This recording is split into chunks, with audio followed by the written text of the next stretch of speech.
నమస్తే అండి, నేను రోజా. కూటమి ప్రభుత్వం ఎవరైతే వాళ్ళ కార్యకర్తలను కావచ్చు, నాయకుల్ని కావచ్చు, టార్గెట్ చేసినటువంటి ఇతర పార్టీ నాయకుల్ని కావచ్చు, అదేవిధంగా ప్రభుత్వ ఉద్యోగులు అంటే అందరినీ కాదు, పోలీస్ డిపార్ట్మెంట్కి సంబంధించినటువంటి వ్యక్తులు కొంతమంది ఎవరైతే ఉంటారో వాళ్ళని టార్గెట్ చేయడంలో ఏమాత్రం కూడా వెనకడుగు వేయనటువంటి పరిస్థితి. ఎందుకు చెప్పాల్సి వస్తుందంటే ఇదంతా కూడా అంజు యాదవ్ అని చెప్పేసి మీరు పేరు వినే ఉంటారు. ఆమె శ్రీకాళహస్తికి సంబంధించినటువంటి అక్కడ పోలీసు విధి నిర్వహణ చేయడం అయితే జరుగుతుంది అన్నమాట. అయితే ఏంటంటే ఈమె టీడీపీ పార్టీ కార్యకర్తల మీద, అదేవిధంగా జనసేన పార్టీ కార్యకర్తల మీద చేతులు చేసుకోవడం అయితే జరిగింది. ఇష్టం వచ్చినట్టు వికటాట్టహాసంగా నవ్వారు.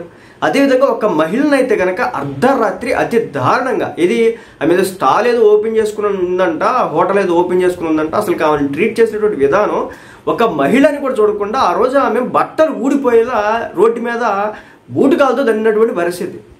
కాలం ఎప్పుడు ఒకలా ఉండదు కదా, ఆ రోజు సర్దుబాటు అయింది.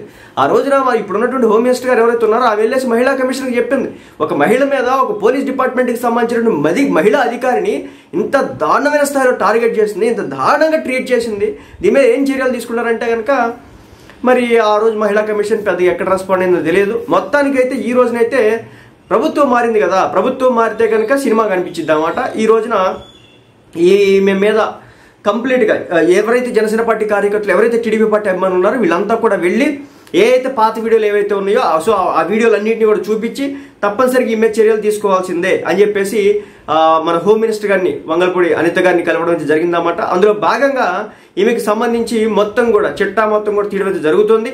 కంప్లీట్గా ఈమె ఏదైతే మాట్లాడిన మాటలు ఉన్నాయో, చేసినటువంటి పనులు ఉన్నాయో, ఏ వీడియోలు ఏవైతే ఉన్నాయో వాటన్నిటికీ సంబంధించి బహుశా ఫస్ట్ వివరణ ఏమన్నా కోరతారేమో చూడాల్సి ఉంటుంది.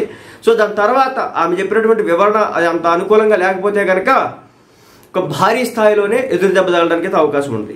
ప్రతి ఒక్కళ్ళు నేర్చుకోవాల్సినటువంటి అంశమే. అధికారం ఉంది, డిపార్ట్మెంట్కి సంబంధించిన వ్యక్తులంతా కూడా సహకరిస్తున్నారు. మాకేమంటే ఈ రోజున మీరు చూస్తున్నారు కదా, ఒక పోసాని కృష్ణమురళి గారు, ఒక బోరగడ్డ అనిల్, మరికొంతమంది వర రవీంద్రారెడ్డి, వాళ్ళు రాజకీయాల పరంగా మాట్లాడేటువంటి వ్యక్తులే. వాళ్ళని ఆ విధంగా ట్రీట్ చేస్తే ఇంకా ప్రభుత్వ ఉద్యోగిగా ఉండి, పోలీస్ డిపార్ట్మెంట్లో ఉన్న స్థాయిలో ఉండి, అది కూడా మహిళా అధికారిని అయి ఉండి ఆ స్థాయిలో అసలుకి అరే భేదాలు పక్కన పెట్టండి. కానీ ఆ వీడియోలు మీరు చూడండి, ఇప్పటికి కూడా అంజు యాదవ్ గారు ఎవరైతే ఆ మహిళ ఆ రోజు నైట్ 12కో స్టాల్ ఎప్పుడో 11కో 12 లోపు కట్టేయాలంట, ఆమె అది క్లోజ్ చేయనందుకు గాను ఆమె చేసినటువంటి రచ్చ, పాపం ఆ పిల్లో ఎవరు ఏడుస్తారన్నమాట. చూస్తే ఆ రోజున జాలేసినటువంటి పరిస్థితి.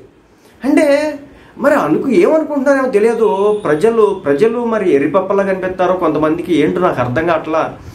అదే మనకి అధికార దర్పం ఉంటే చాలు, అది రాజకీయ పరంగానైనా లేదంటే ప్రభుత్వంలో ఒక స్థాయికి వస్తే చాలన్నమాట. మేము అంత వీరులు సూర్యులు లేరనుకొని చేసేటటువంటి పనుల రీత్యా ఈరోజు అనుభవిస్తున్నటువంటి పరిస్థితి. సో జనసేన పార్టీ నాయకులు ఎవరైతే ఉన్నారో, టీడీపీ పార్టీ నాయకులు కార్యకర్తలు ఎవరైతే ఉన్నారో వీళ్ళంతా కూడా ఈ మీద ప్రత్యేక శ్రద్ధ పెట్టినారు, వెళ్ళి హోమ్ మినిస్టర్ గారిని కలిసినారు. ఎవరి మీద అయితే వరుసగా కేసులు పెట్టుకుంటూ వెళ్తున్నారో అదే స్టేజ్లో, అంటే మేబీ రెడ్ బుక్ రాజ్యాంగం అనేది పక్కన పెడితే ప్రస్తుతానికి అయితే టార్గెట్ చేసినటువంటి వ్యక్తులు మాత్రం పక్కాగా పట్టుకుంటున్నటువంటి పరిస్థితి. అందులో అంజు యాదవ్ గారు అయితే ఉన్నారు. ఆల్రెడీ ఆల్మోస్ట్ స్టార్ట్ అయిందంట గేమ్. అది త్వరలో ఈమెకి సంబంధించి అప్డేట్స్ రాబోతున్నాయంట.